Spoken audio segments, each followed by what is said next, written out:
Bueno, entonces arranquemos. Bueno, muchachos, buenas noches a todos. Hola, doctor, buenas noches. Para los que no me conocen aún, soy su amigo y buen vecino y supremo líder del doctor Ocampo, coordinador de cirugía general de aquí de Versalles y pues docente del programa. Esta noche pues tengo el honor y el placer de impartirles pues unas guías o una orientación con respecto al manejo de apendicitis aguda. Espero que, pues, que el contenido sea de su agrado y sobre todo que aclare muchas de las dudas que posiblemente ya estén manejando en los diferentes servicios que están rotando en este momento. Como esta va a ser nuestra ruta de, qué, de trabajo el día de hoy. Entonces, arranquemos. Bueno, como ustedes bien lo sabrán, la apendicitis ha sido y sigue siendo en la actualidad la primera causa de intervención en cirugía general por abdomen agudo quirúrgico, siendo una prevalencia de más o menos 100 casos por cada 100.000 habitantes, que es una prevalencia alta, con un riesgo pues que está durante toda la vida. Siendo más frecuente en hombres con un 8.6% versus mujeres que alcanza hasta el 6.7%. Esto sigue siendo una enfermedad que aunque hemos avanzado bastante, ya la conocemos, eh, tenemos múltiples herramientas diagnósticas, sigue generando dificultad diagnóstica, sigue generando controversias en su manejo, y la idea, pues, parte de hoy es intentar como estandarizar algunos conceptos y algunos conocimientos. Entonces, ¿cómo se define? Básicamente como el proceso inflamatorio del apéndice cecal que compromete todas sus capas, eh, que si es tratado de forma temprana, suele tener un curso benigno y poco recurrente. Un poquito de historia, que no nos vamos a detener mucho. Aquí, como ustedes pueden ver, los primeros diagramas han sido, pues, fueron realizados en el Renacimiento por genios como Leonardo da Vinci, Andrea de Salius, Berengario di Capri. También se hacen las primeras descripciones de la enfermedad tal y como la conocemos el día de hoy. Esto es alrededor del siglo XVIII, del siglo XVI. Posteriormente, en 1736, Claudio Samián hace la primera apendicectomía.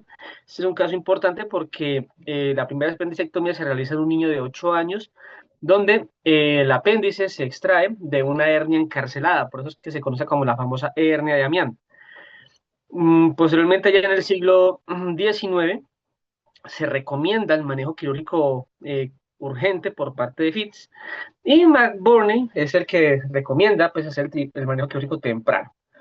Finalmente, ya en el siglo XX, hacemos la aproximación diagnóstica y el manejo quirúrgico que actualmente tenemos hasta la fecha. Recordad solamente un poco de anatomía. Recordad pues, que el apéndice secal o apéndice vermiforme es la porción inicial del colon. Se encuentra en la unión de las tenias, tiene la longitud promedio que va entre los 6 a 9 centímetros, pero se han descrito y he sacado apéndices que van de 1 centímetro hasta 30 centímetros. En promedio su diámetro es alrededor de 3 a 8 milímetros y esto es importante como criterio diagnóstico en las diferentes modalidades diagnósticas. Recordar que su principal flujo o aporte arterial es la arteria apendicular, que es rama del complejo ilio, meso, ilio, colo, apendicocólico, que es rama terminal pues, de la arteria cólica media, derecha.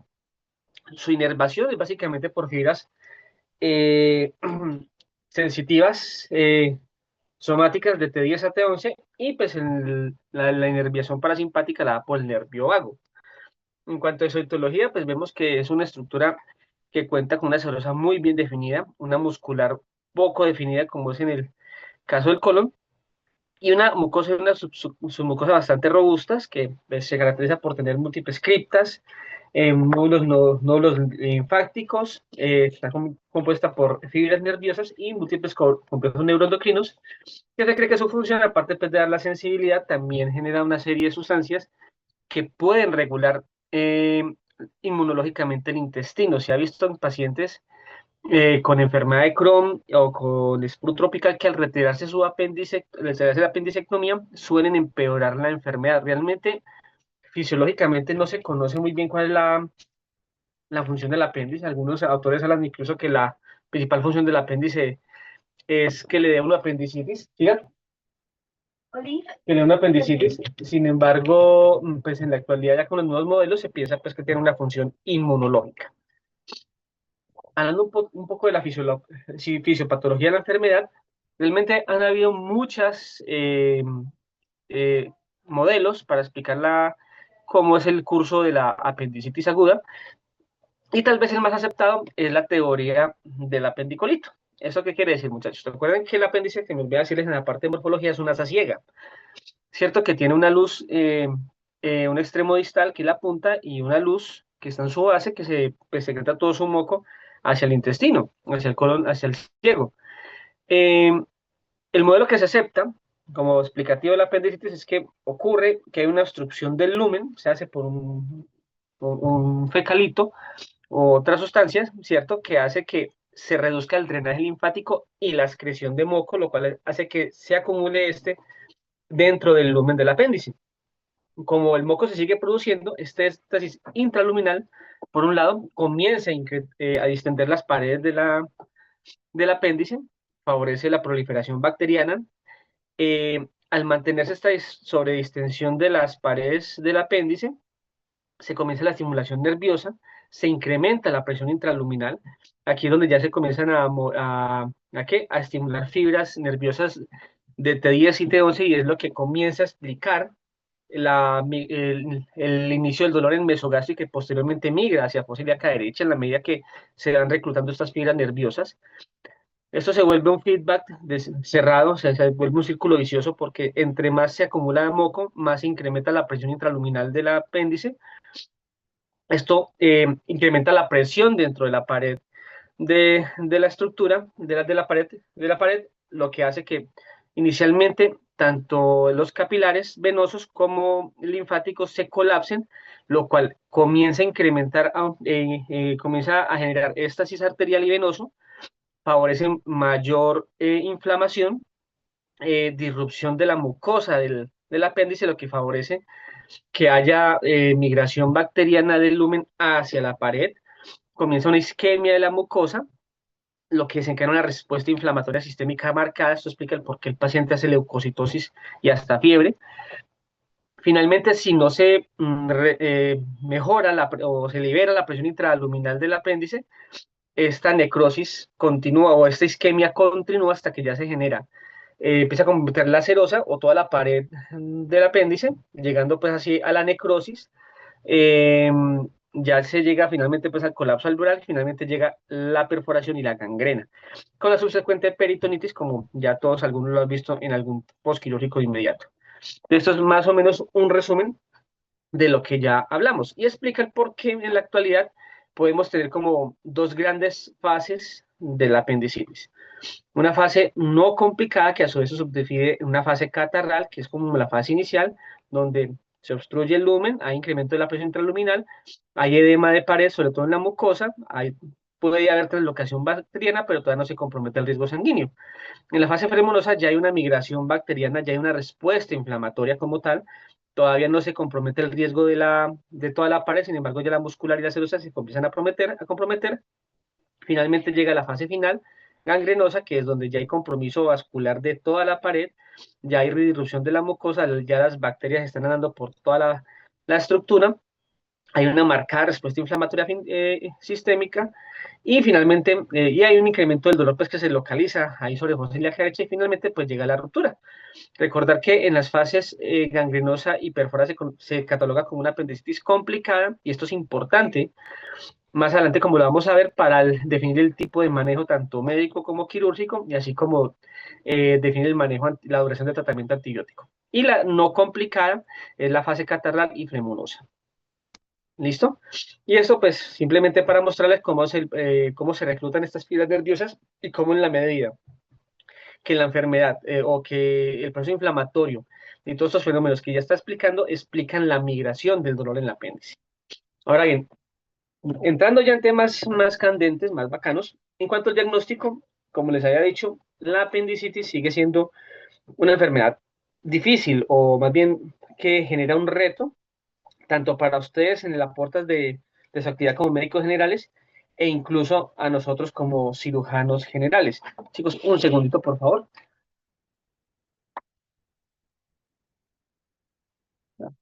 Qué pena con ustedes. Los mocos me aquejan. Bueno, volviendo al tema, sigue siendo un reto diagnóstico y terapéutico. Y podemos decir que en la actualidad el diagnóstico, que si bien es cierto, el principal pilar del diagnóstico sigue siendo clínico, cada vez más nos soportamos en los test de predicción y de probabilísticos y en el uso de laboratorios e imágenes. ¿Por qué esto ocurre? Primero, porque el principal objetivo de hacer un adecuado diagnóstico en la apendicitis es primero identificar realmente a los pacientes que realmente sufren de apendicitis. Recuerda que en fosa ilíaca derecha no solamente queda el apéndice, hay varios métodos diagnósticos diferenciales y nuestro objetivo es hacer el diagnóstico lo más acertado posible, lo más rápido posible, con el fin de que de disminuir el número de apendicectomías en blanco o apendicectomías terapéuticas, que es un medidor de calidad en atención, indica qué tan preciso es el grupo quirúrgico, qué tan precisos son los médicos, y se aceptan como un porcentaje de error en pacientes jóvenes hasta del 10% y en mujeres en edad reproductiva hasta el 20%. Estoy hablando de adultos. En niños y en adultos mayores esto puede variar pues porque en los niños el diagnóstico dado las barreras de lenguaje, de comunicación, de expresión de dolor, de síntomas atípicos, pues es mucho más difícil aún. Y muy importante es disminuir el diagnóstico erróneo. Ustedes nos imaginan muchas veces cuando menospreciamos los dolores o no los enfocamos bien, cuántas apendicitis se han podido pasar o han sido diagnosticadas de forma tardía. Muy bien. ¿Y cómo impacta el uso pues, de todas eh, estas herramientas que tenemos en cuanto hablando de porcentaje? Que cuando no utilizamos imágenes, sobre todo cuando hay duda diagnóstica, se incrementa en 3.7 veces la probabilidad de tener mayor cantidad de apendicectomías negativas. Hay incluso articulistas que hablan de 40% en centros donde no se utiliza ningún tipo de ayuda diagnóstica. Y por ejemplo, en mujeres fértiles el riesgo es 2 veces más que en mujeres que en la población general. Incluso, como les mencionaba, en mujeres se acepta hasta el 21%, porque pues, el estado gestacional, mm, la modificación que ocurre por el crecimiento del útero hace que el apéndice se, digamos así, cambie de lugar, no tenga contacto más difícil con el peritoneo y con el peritoneo lo que hace pues, que los síntomas sean más tardíos. Eh, Esto también ocasiona que tengamos o se incrementen los casos de apendicitis perforada, siendo que ya de por sí el apendicitis complicada es alrededor del 30% de todos los casos. Y los principales factores de riesgo, pues primero ser hombres, nosotros nos quejamos menos, generalmente vamos más tardíamente a los servicios de salud. La edad, como les he explicado, los extremos de la vida suelen, dado todas estas barreras que ya mencioné, suelen que encontrarse más casos de apendicitis perforada.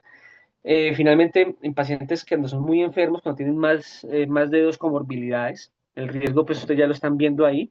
Entonces, por ejemplo, pacientes con apéndice, con inmunosupresión, pacientes anticoagulados, falla cardíaca, como estos pacientes son mucho más complejos para poder pasar de urgencia, la morbilidad pues, y el retraso tanto en el diagnóstico como en el manejo suele ser mucho mayor. Y finalmente, la falta de atención, el retraso en el diagnóstico hace que tengamos más casos de apendicitis perforada. Ahora, un poquito de clínica, recordar el cuadro clínico típico, o mencionándoles pues que recuerden que la impresión diagnóstica o nuestro primer abordaje en cuanto a apendicitis es clínico. Y cuando hablo de clínica, muchachos, estoy hablando es de un adecuado examen físico, un adecuado interrogatorio de los antecedentes y un adecuado examen físico. Créanme cuando les digo que cuando ustedes hacen esto de forma correcta, que no es nada que ustedes ya no sepan hacer, están haciendo el diagnóstico más o menos en un 70% de los casos. Y, excepto los que se van a dedicar a este negocio de la cirugía general, Probablemente cuando ustedes ya deriven a su paciente al mando del cirujano, probablemente ya hayan donado un camino importante para hacer el diagnóstico final. Recordar que en el 95% de los casos, el paciente expresa un dolor que puede ir de moderada a severa intensidad, que comienza en el meso o en el epigastrio, por la extensión del apéndice, como ya lo vimos inicial, que alrededor de las 4 a 6 horas comienza a irradiarse o migrar hacia la fosa ilíaca derecha. ¿Es cierto? Aunque esta migración puede variar un poco dependiendo de la localización del apéndice. Más o menos alrededor de las 12 24 horas, este dolor ya se puede generalizar, generalmente indicando que está perforado ese apéndice, ¿cierto? Y ya finalmente generando un dolor como más o menos difuso en el cuadrante inferior derecho. En el 70% de los casos se puede estar o no acompañado de anorexia, 65% de náuseas, del 4 al 16% diarrea, sobre todo en niños, también al igual que estreñimiento, la fiebre apenas en el 20% de los casos, y la migración del dolor, pues como ustedes lo pueden ver. Toda esta el componente de triada, fiebre y dolor abdominal es con lo que se denomina como la triada de Murphy. Esto, estadísticas para que también ustedes puedan ver la asociación que hay entre los diferentes signos y síntomas, lo cual nos quiere decir que realmente el examen físico, realmente el rendimiento diagnóstico no es tan alto como uno quisiera. Si ustedes tienen una alta sospecha, confíense en su instinto y hagan y activen el protocolo o la línea de atención para este tipo de pacientes. En cuanto al examen físico, pues vamos a encontrar los signos más típicos, como es el Blomberg en el punto de McBurney. Hace poco tuvimos una discusión, no me acuerdo si fue con este grupo o el grupo anterior, si realmente existía o no el signo de McBurney. ¿Qué encontraron ustedes, muchachos?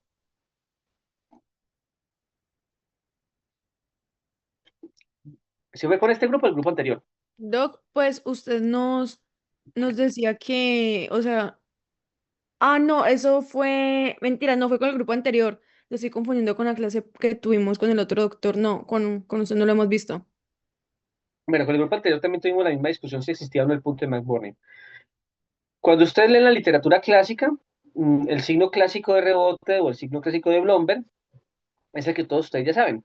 Sin embargo, cuando el Blomberg se hace sobre el punto de McBurney, que es como el que ustedes ven aquí en la imagen de la izquierda, que es una línea entre el ombligo y la espina ilíaca anterior superior en la unión del tercio lateral con los tercios medios, los dos tercios mediales.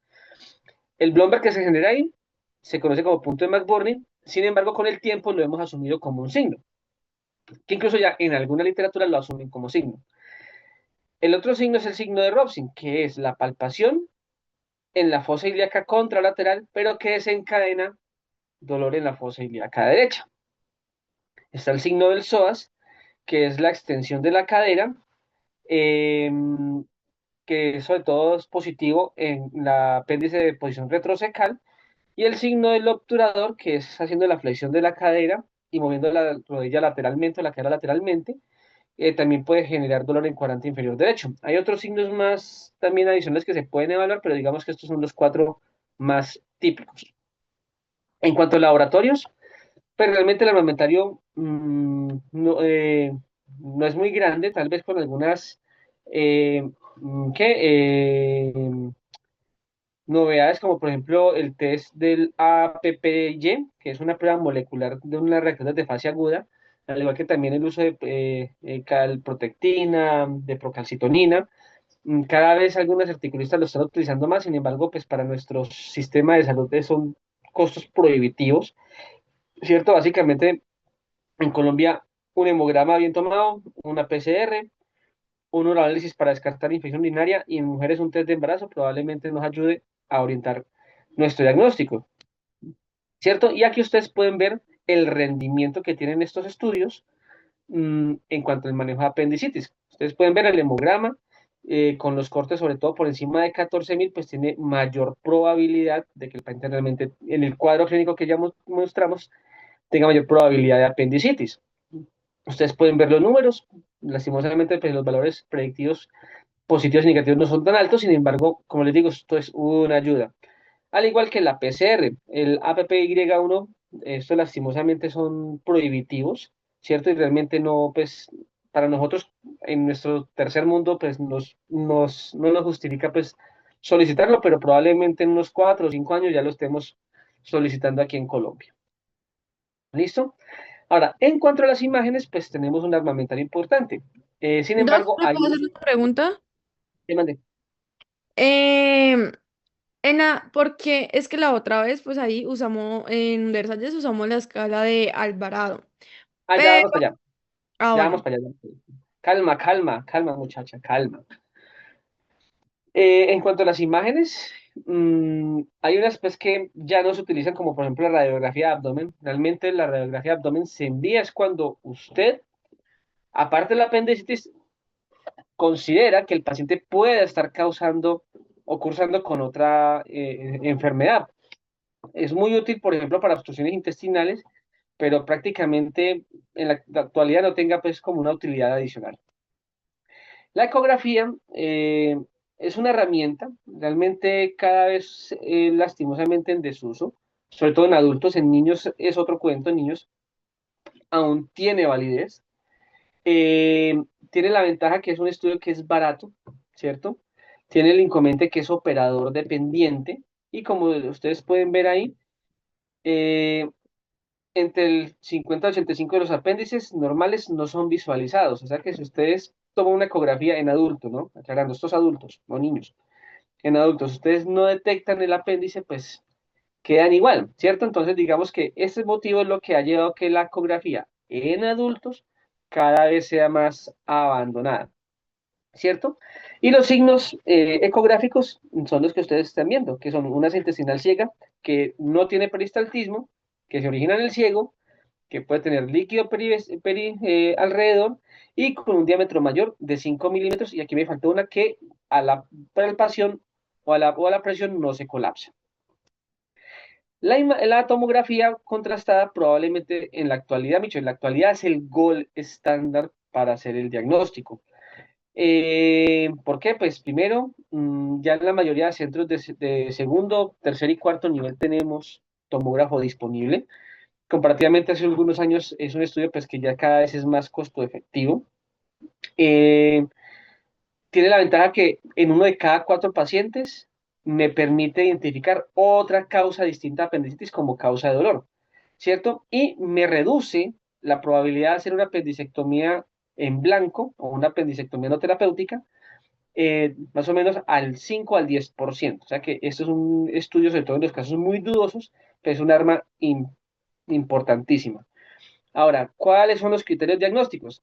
En la literatura que yo encontré, un apéndice mayor de 5 milímetros, sin embargo, hay algunos textos que hablan hasta de 7 milímetros, con presencia de extracción de la grasa pericecal, periapendicular, como más o menos el signo que ustedes ven aquí, que se ve como la grasita espelucada, con un engrosamiento del mesapéndice que se ve como ese engrosamiento de la grasa. Cuando hay presencia de líquido periapendicular, probablemente ya tengamos el diagnóstico hecho.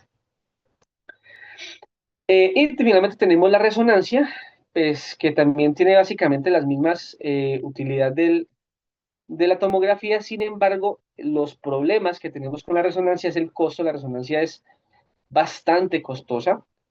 Se prefiere en mujeres embarazadas y también en niños, dado pues que es un estudio que no requiere ¿qué? Irradiación. Sin embargo, el tiempo de adquisición, mientras que usted la tomografía se demora 2 minutos en obtener la imagen, en la resonancia el paciente tiene que quedar más o menos 40 minutos el quietico para poder reconstruir la imagen.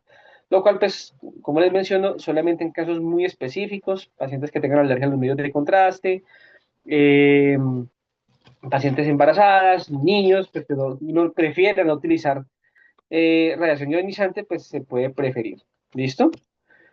Y este es simplemente para que ustedes puedan ver más o menos el rendimiento diagnóstico de las diferentes modalidades. Como ustedes pueden ver, eh, la tomografía contrastada versus qué, versus ecografía versus resonancia magnética. Aquí el punto fue pues ver qué tanta probabilidad hay cuando es positiva. Obviamente cuando el ecografista ve el apéndice y dice que tiene apendicitis, hay que creerle, porque el problema es que la vean, ¿cierto? Sin embargo, hay bastante diferencia entre cuando la hace un ecografista experto, que cada vez los hay menos, versus el, el que apenas está arrancando.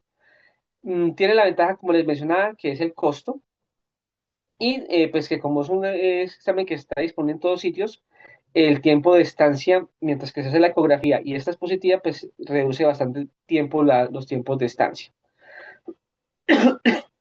Sin embargo, bueno, esto es otra cosa importante. Aquí, si ustedes pueden ver, la tasa o el porcentaje de apendicectomía negativa al momento de llevarse a cirugía es de 8,1, mientras que con la tomografía es del 4,5, ¿cierto? Sin embargo, el lado oscuro de la tomografía, más tiempo de estancia en los servicios de urgencias y los costos. ¿Listo? Y aquí ustedes también pueden ver la resonancia, que eso ya lo hablamos. Entonces, conclusión, el gol estándar en la actualidad para el diagnóstico de, ¿qué? De apendicitis aguda es la tomografía. Ahora bien, ¿qué pasa cuando combinamos diferentes modalidades? Pues ustedes ven que solamente laboratorios como hemograma y PCR, pues realmente su rendimiento diagnóstico es muy bajito. Cuando se combinan ambos mejora un poco más. Y, insisto, la tomografía y tal vez la resonancia, con las limitantes que tenemos, son los goles estándar en la actualidad. Ahora bien, hablando de los scores de probabilidad, en la actualidad tenemos un armamentario importante. ¿Por qué se crea o, o por qué nacen los scores de probabilidad? Es justamente una herramienta clínica para poder definir, cuando tenemos un paciente con sospecha de apendicitis aguda, poder definir si realmente el paciente debe pasar casi que inmediatamente a cirugía y ser valorado por el cirujano, si se requiere una imagen para, pues, en los casos extremadamente dudosos, o reforzar simplemente cuando uno ve que el caso, pues, como que no cuadra, pero definitivamente uno sabe que sea otra la etiología, poder estimar la probabilidad. En la actualidad, hay muchos scores que hay en la literatura. El más utilizado es el score de Alvarado. Sin embargo, ustedes cuando leen, ya en población pediátrica, como lo ven aquí en la pantalla, ya tenemos uno específicamente para población pediátrica. Y para adultos, no solamente está la score del Alvarado, está por ejemplo es el ILAIRS, que es el Appendicitis Inflammatory Response Score, pero hay más. Ahí los tienen todos. Está el Ripasa, el Chromun, el Omnium, el Xanakis, que es para embarazadas. Ahora bien, probablemente los dos más utilizados son el Alvarado Score y el AIRS. ¿Cuál era la pregunta que me ibas a hacer con respecto a los scores? Porque, o sea, esa, pero porque jue madre, porque se usa más el Alvarado que Y el que AIRS. lo, Realmente ajá. cuando hace, lastimosamente no voy a conseguirme el estudio, no sé por qué no lo he puesto acá. Cuando se mide el rendimiento diagnóstico cotejado con patología de los diferentes scores probabilísticos, el AIRS es el que mejor tiene rendimiento, pero yo les hago el considere. ¿Cuántos conocen el AIRS? Mm, sí, esa era mi ¿Ya? pregunta, porque Muy poca el gente. otro tiene como 60 80 de Exacto. sensibilidad y especificidad del 75 y 87 y el Exacto. otro, el ER, tiene mucho más. Entonces, pues Bueno, supuestamente se debería usar ese, ¿no? o sea, claro, pero entonces aquí es una cuestión de, ¿cómo la palabra? Digamos, difusión. Al igual que ocurre con la pancreatitis y el Apache, ¿cierto? El Apache para la pancreatitis no es un score que se utilice para pancreatitis, ¿sí? Sino que fue creado para otra cosa, pero todo el mundo lo utiliza. De hecho, para determinar y evaluar la severidad de apendicitis, hay scores mucho más específicos, como el BISAPS, el Ramson Glasgow, está la escala japonesa, y hay otros dos más que ahorita se me escapan, pero pregunten cuántos se conocen el BISAPS para evaluar severidad de pancreatitis, ¿cierto? Probablemente nadie, o una persona solamente. Pero pregunte usted por Apache, hasta el portero de la clínica lo conoce. Al igual pasa con el score de Alvarado. Como fue el primero, fue el que más difusión tuvo, ¿cierto? Entonces, como el que más se interiorizó y el que más fácil interpretación se tiene, ¿cierto? Nuevamente recordar los puntos de cortes. Como ustedes pueden ver, un Alvarado score por encima de 7, la probabilidad de apendicitis es del 4 veces más alta, con una probabilidad de apendicitis realmente del 87%, baja un poquito menos en niños. En riesgo moderado, o que son pacientes que tienen de 4 a 6 puntos, la probabilidad baja sustancialmente, por eso es que en esos casos hay que mandar una imagen, porque prácticamente aquí es un 50 y 50. Y en bajo riesgo, cuando es por debajo de 4, pues dale con confianza que probablemente sea una infección urinaria o un, ¿qué? O un ectópico roto. ¿Listo? De niños sí no me voy a acercar mucho porque pues realmente la evidencia es más bien poca y realmente no la tengo disponible acá. ¿Listo? Y finalmente, pues tenemos la cirugía exploratoria como diagnóstico. ¿Por qué la coloco? Porque va a haber un pequeño grupo de pacientes que por fortuna es el mínimo, donde ustedes van a ver que el paciente se sigue quejando de dolor, las, todas las pruebas son inconclusas, el score de Alvarado sigue siendo inconcluso. Entonces, ante eso, ese es un paciente que, si uno tiene esa espinita de que tiene mucha duda, pero aún así uno sabe que tiene que descartarle apendicitis, es mejor llevarlo y hacer en la actualidad una laparoscopia diagnóstica. O antes, hacer una incisión de McBurney para sacar el apéndice y finalmente que se haga el diagnóstico desde el punto de vista histopatológico. ¿De acuerdo? Chicos, recordar que no todo lo que duele en fosa ilíaca derecha es apendicitis, que casi siempre sí es, claro que sí, pero hay diagnósticos diferenciales y estos van en función de la edad y el género. Recordar que probablemente en niños la adenitis mesentérica, la diarrea aguda, el divertículo de Meckel o las enfermedades autoinmunes tipo enfermedad de Crohn o colitis ulcerativa sean más frecuentes. Mientras que en los abuelitos probablemente las diverticulitis sean también pues, sean como la contraparte. En mujeres embarazadas como pues, la patología ginecológica o obstétrica como los quiste torcido de ovario, la ruptura del folículo de Graf, la enfermedad pélvica inflamatoria, el embarazo tópico roto en todas sus modalidades, las molas, ¿cierto? Todo el espectro de enfermedad pélvica inflamatoria, como ustedes lo pueden ver ahí, las infecciones urinarias, la urolitiasis, probablemente son una de las cosas, uno de los diagnósticos diferenciales principales, hay que tenerlos en cuenta. Y en el hombre, por ejemplo, las torsiones testiculares, los traumas, el varicocele, puede también generar dolores muy severos. Entonces, este algoritmo sé que está un poquito cargado, lo pueden encontrar en UpToDate, ¿cierto? Y utiliza el score de Alvarado justamente para poder tomar decisiones en cuanto tanto a observación como derivación del paciente a cirugía general. Entonces, ¿cómo empieza esto? Listo. Tengo el paciente con un cuadro clínico que es sospechoso. Pero, digamos, yo soy, no sé, estoy en Titiribí, recién salido, estoy en el rural, y yo digo, jugué madre, para poder mandar a este paciente que está a Cali, que me queda a 9 horas en ambulancia, ¿será que lo mando o no lo mando? Entonces, ese es ese tipo de escenario donde el score de Alvarado puede dar utilidad. Entonces, listo, tengo el paciente sospechoso, aplico Alvarado. Si el Alvarado score es menor de 4, pues listo, procedo, mande uroanálisis, mande prueba de embarazo, pero para descartar otras posibilidades. Pero si tengo un Alvarado score en 4 y tengo disponibilidad, yo tengo que preguntarme si hay disponibilidad de tomografía. Si no la tengo, pero tengo disponibilidad de ecografía, pues la hago. Si la ecografía es diagnóstica, pues listo, remisión o en su defecto cirugía si tienen disponibilidad de cirujano. Pero si no, si tiene que derivar ese paciente para que le hagan una tomografía y sea valorado por un cirujano general. Si la ecografía no es diagnóstica, ¿cierto? ¿Qué tienen que hacer ustedes? Evalúen un poquito más el paciente, unas 12 horas más, y evalúen el score de Alvarado cada 6 horas, o cada 12 horas más bien. Si el score del Alvarado se mantiene entre 4 y 6, extienda la observación 12 horas más.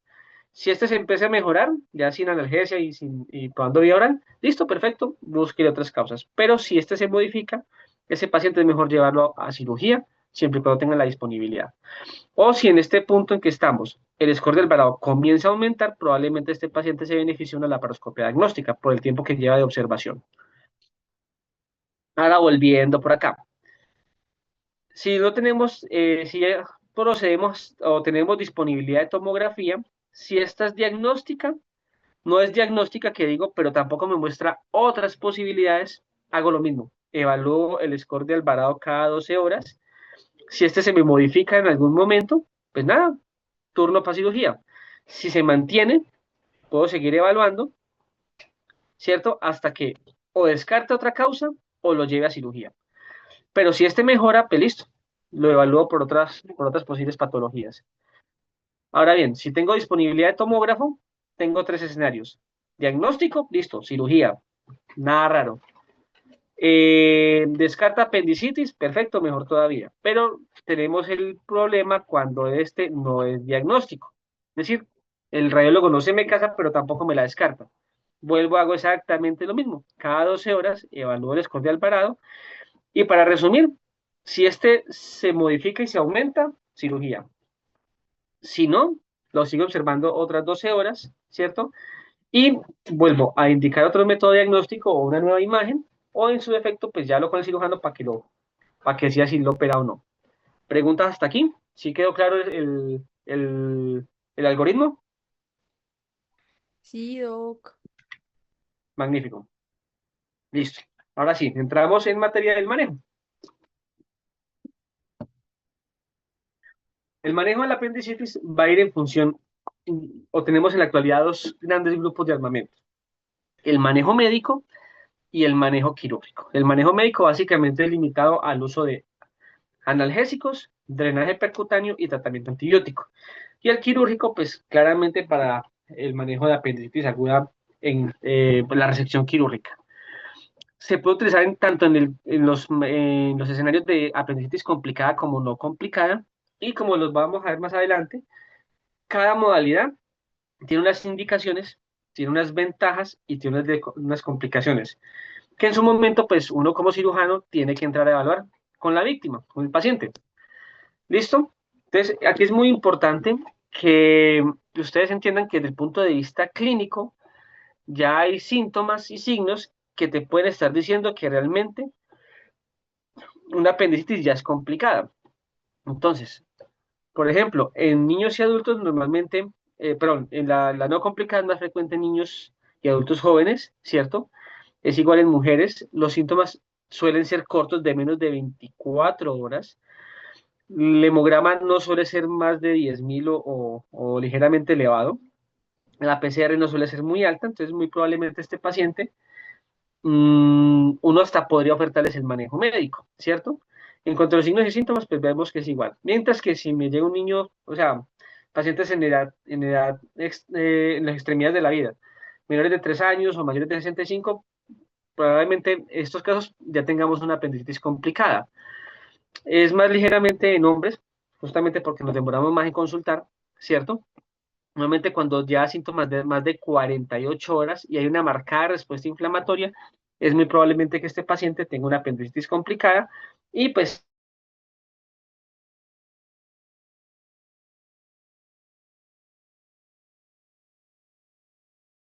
apendicitis complicada. Ahora bien, en cuanto al manejo médico, pues básicamente la mayoría de los articulistas recomiendan que sea reservado, primero para aquellos pacientes que tienen mucha probabilidad de no poder acceder a un tratamiento oportuno, como son pacientes que viven en sitios lejanos, me explico, que ustedes están de mala esté por allá en un submarino ruso, para metidos sabrá Dios en dónde, y que no lo puedan sacar de ese submarino sino hasta dentro de 3 meses cuando vuelva a base. O que usted sea astronauta y esté por allá en la Estación Espacial Internacional, o que le dio por irse por allá a la Antártida a una expedición o a pasear. Obviamente, también para pacientes que no fueron tratados oportunamente, me explico, el paciente que vino la semana y que uno va y toma una tomografía y encuentra un plastron apendicular. El objetivo del manejo médico, pues, es sobre todo evitar la cirugía. Básicamente, su armamentario es el uso de antibióticos y analgésicos Y pues otro de los objetivos es disminuir la tasa de recaída. Pero, ¿cuál es el problema del manejo médico? Es la falla terapéutica. La falla terapéutica está descrita más o menos en un 9% de todos los casos, en los casos de apendicitis no complicada.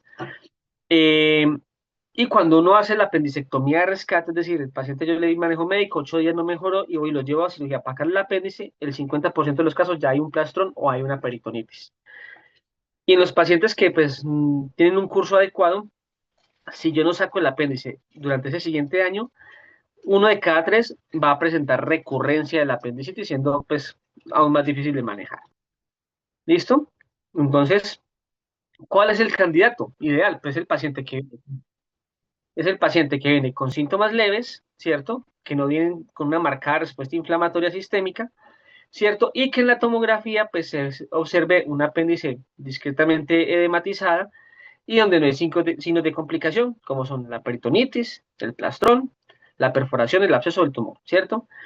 ¿Y en quién está contraindicado el manejo médico? Pues claramente pacientes que vienen choqueados o inestabilidad hemodinámica o con signos de sepsis severa.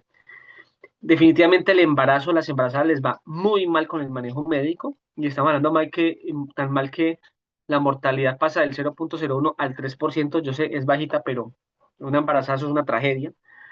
Sin mencionar que la cantidad de partos pretérminos o abortos se incrementa en un 40%. Los pacientes inmunosuprimidos tampoco se les debe ofertar manejo médico. Y en los pacientes con enfermedad inflamatoria intestinal. ¿Listo? Entonces, como ya lo había mencionado, las ventajas del manejo antibiótico, pues primero, evita anestesia, evita el manejo quirúrgico, ¿cierto? La incapacidad es menor que cuando se realiza cirugía, ¿cierto? Y pues aparentemente no hay un incremento en los hallazgos de perforación. Sin embargo, tenemos el inconveniente de que la mayoría de los pacientes pueden volver, como les mencionaba, la falla terapéutica es alta, del 10 al 20% el siguiente mes. La recurrencia es del 30 al 40%, que es muy alta, y esta se aumenta hasta la mitad de los siguientes 5 años. Y es importante porque un porcentaje muy pequeño, sobre todo en pacientes muy viejitos, se nos pueden pasar tumores, ¿cierto? En cuanto a la apendicectomía, pues la ventaja que usted saca el apéndice y ya se puede olvidar de que el paciente le dio apendicitis, ¿cierto? Y la gran mayoría de los pacientes ustedes puede dar manejo ambulatorio, prácticamente los opero hoy y en 2 horas los pueden mandar para la casa. Desventajas, pues que requieren cirugía, el tiempo de incapacidad, ¿cierto? Y el tiempo pues, de recuperación es mucho más largo que con el manejo antibiótico. Y este es simplemente, este también lo pueden encontrar, este algoritmo lo pueden encontrar en UpToDate, donde pues cuando o qué hacemos si el paciente se le oferta manejo médico. Obviamente hay que explicarle muy bien, hay que seleccionar muy bien el paciente. No me voy a meter mucho con los regímenes de tratamiento antibiótico porque esto va a depender mucho de la ciudad, es que el aeropuerto, del hospital, de la guía. Entonces, esto sí, cada quien, por favor, debe de leer como las recomendaciones locales de los espectros antibióticos y las pautas antibióticas respectivas. Porque, por ejemplo, no es lo mismo la pauta que tenemos aquí en Versalles a la que ya pueden estar utilizando en Remedios o en Fundación Valle Lili. Entonces, volviendo al tema, descartadas las contraindicaciones y bien seleccionado el paciente, se puede ofertar el manejo médico, ¿cierto? Si el paciente definitivamente decide no operarse, se debe hospitalizar de 1 a 3 días, ¿cierto? Si hay mejoría clínica, usted ya lo puede mandar con tratamiento antibiótico oral a completar de 7 a 10 días. Incluso hay articulistas que hablan de que se puedan manejos acortados hasta simplemente 7 días. Pero si el paciente efectivamente no acepta el manejo o en su efecto hay falla terapéutica en esos siguientes 72 horas, el paciente se tiene que ir de cirugía. Con las salvedad pues, de que ese procedimiento va a ser muy jodido. Y esto simplemente para traerles algunas apartados de literatura de por qué todavía seguimos prefiriendo el manejo quirúrgico versus el conservador. Como ustedes pueden ver, definitivamente la tasa de complicaciones, falla terapéutica, es mucho más alta en el manejo médico. Obviamente la mortalidad operatoria es mucho más bajo en el manejo antibiótico, pues porque no se operan. Sin embargo, cuando uno hace el análisis ad hoc y ve cómo ¿Qué ocurre con los pacientes? Cuando realmente se tienen que operar, la tasa de morbilidad operatoria es mucho más alta. ¿Listo? Aquí vamos a pasar un poquito. Y ahora el manejo quirúrgico, pues este puede ser por vía abierta o laparoscópica. Tiene la ventaja que la gran mayoría solamente requiere tratamiento antibiótico profiláctico y cuando se hacen las primeras 12 a 24 horas, el riesgo de perforación realmente es bastante bajo. Eh, También recordar pues de que el manejo quirúrgico o el manejo médico también se puede, pues, en casos de apendicitis complicada, entendiéndose como el paciente que lleva más de 72 horas y donde yo veo que la tomografía muestra signos como son el absceso apendicular y la peritonitis o peritonitis localizada o ya hay signos de perforación, yo a este paciente, dependiendo de su condición, podría eventualmente ofertarle manejo médico. Aquí se me trocó una diapositiva, muchachos, qué pena. Eh, La apendicitis perforada o la apendicitis complicada puede ser uno de cada 4 casos, ¿cierto? Sin embargo, en este tipo de escenarios yo también puedo ofertar manejo médico. ¿Listo? ¿De qué va a depender? Primero, de la condición del paciente. Obviamente, claramente un paciente que me llega llevado al carajo, inestable, choqueado, pues este paciente yo tengo que llevarlo a cirugía. Sin embargo, en los pacientes estables que tienen menos de 12 horas o menos de 40, de 72 horas de síntomas, yo les puedo ofertar manejo quirúrgico. Sin embargo, ya los que llevan más de 72 horas, yo tengo que ver y evaluar el tamaño del absceso, si hay o no colecciones drenables por vía percutánea y evaluar el tratamiento antibiótico que se establezca. Pero si en el transcurso de este manejo médico que yo le voy a dar a la apendicitis complicada, ocurre signos de obstrucción, hay dolor persistente o sepsis persistente, ese paciente requiere una cirugía de urgencia. ¿Cierto? Entonces esto es más o menos como resumiendo la que se me tocó una, y de pronto los enredé. Cuando tengo una apendicitis complicada, si el paciente me llega inestable o con signos de peritonitis o con un abdomen agudo prácticamente en tabla, este paciente tiene que ir de inmediatamente a cirugía. Pero si el paciente está estable y los síntomas están muy localizados, yo tengo que evaluar primero si hay presencia o no de absceso de plastrón y evaluar el tamaño. Si el absceso es pequeño, yo igual puedo ofertarle manejo quirúrgico, pero si ya es muy grande, se puede ofertar el manejo percutáneo. Si no es drenable, toca operar el paciente. Pero si es drenable, dele tratamiento antibiótico y si hay mejoría, pues mándelo para la casa con Hunker a completar más o menos 10 días de tratamiento antibiótico y en un transcurso de 6 a 8 semanas, hay algunos articulistas que hablan hasta de 6 meses, prográmelo eso es para apendicectomía. Ahora bien, en el caso del plastrón, si el plastrón uno ve que radiológicamente es factible hacer la apendicectomía, mejor llévelo a cirugía. Pero si no, haga antibióticos, haga un drenaje percutáneo y si hay mejoría, pues listo, para la casa con Honker. Si no, pues tocó operar. ¿Preguntas hasta aquí?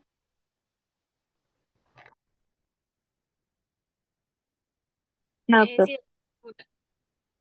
¿What? no, que Pero sí, sí, parece sí, que... sí, una preguntita. Mande. Entonces, al final, por ejemplo, cuando los abscesos sí son mayores a 3 centímetros y lo hacemos el drenaje, sí en un tiempo después se le quita el apéndice, ¿no? O sea, se hace la apendicectomía Si todos o estos no casos, se haría. sí, sí. Todo esto, porque ¿qué? Recuerden que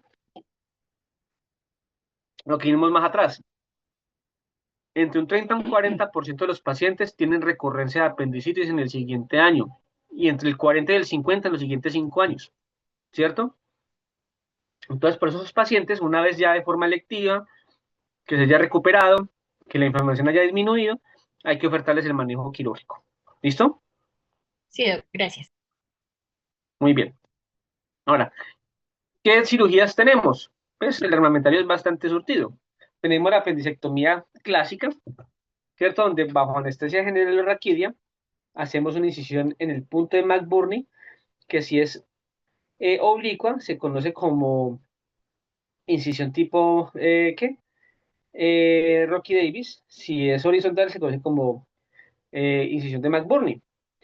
Lo que se hace es que se diseca piel, tejido celular subcutáneo, se llega a la unión entre el recto abdominal y el oblicuo mayor, se incide en ese punto de la fascia y se ubica el apéndice secado. Luego de ubicado, yo empiezo a hacer pues una ligadura entre pinzas, una ligadura del mesoapéndice hasta encontrar la base apendicular, en lo que se conoce como el signo de Landa, y se considera pues que ahí se logró una adecuada ventana de seguridad a la base. Yo cojo con un par de sedas, o si tengo moloc, hago una doble ligadura y en algunas escuelas hacen una jareta y hacen una inversión del muñón. En otros simplemente cauterizan aquí la mucosa y lo dejan quietico.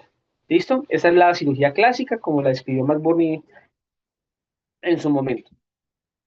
¿Cierto? La laparoscopia, pues sí, se fue introducida por los ginecólogos en 1983 y donde a través de tres puertos, que ya la mayoría de ustedes lo han visto, un puerto umbilical, un puerto suprapúbico y un puerto en fosa ilíaca izquierda, triangulamos y repetimos exactamente los mismos pasos.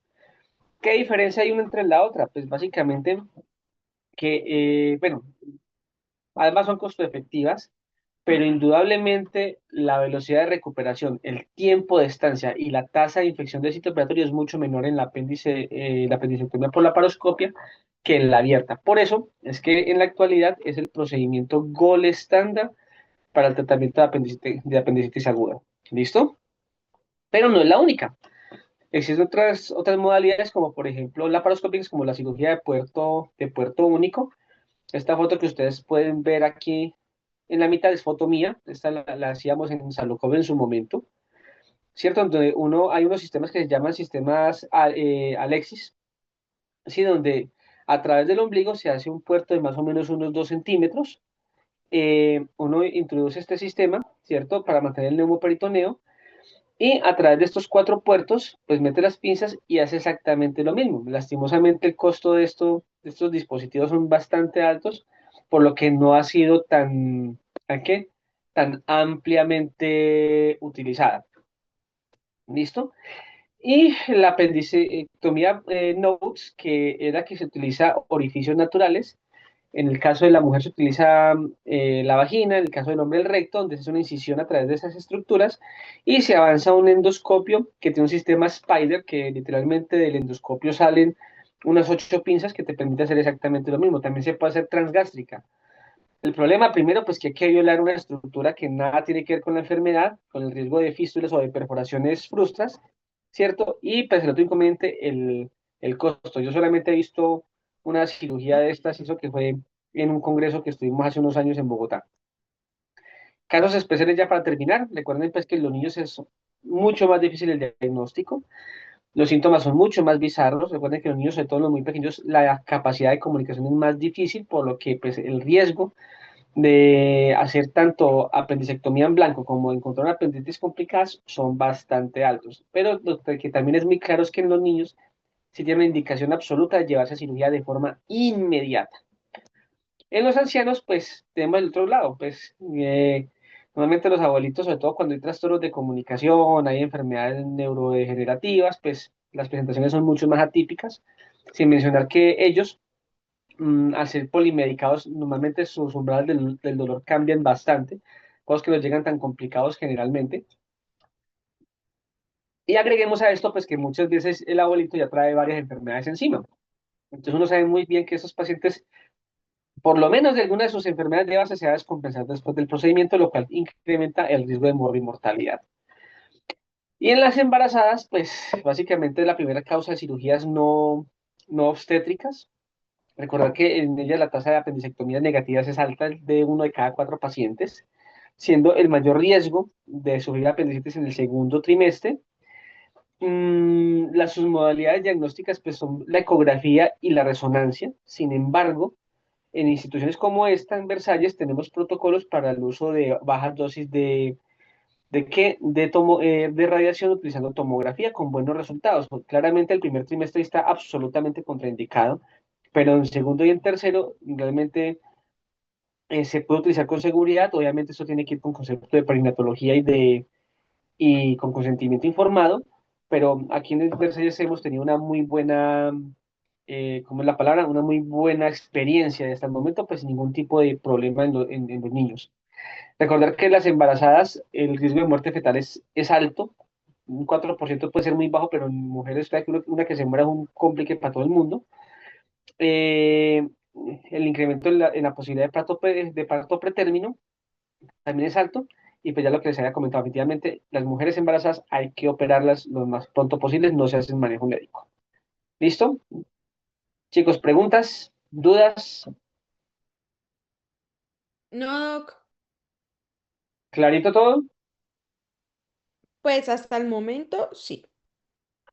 Listo, muchachos. Entonces, eso es todo por el día de hoy. Cuídense mucho. Los de Versalles me den del tema que íbamos a revisar más tardecito. Mañana lo revisamos. Rogando a Dios que no que tengamos traqueostomía ni ninguna otra vaina. Nada, muchachos, descansen y duerman con susto. Gracias, Doc, chao. Gracias, Doc. Muchachos, cuídense mucho.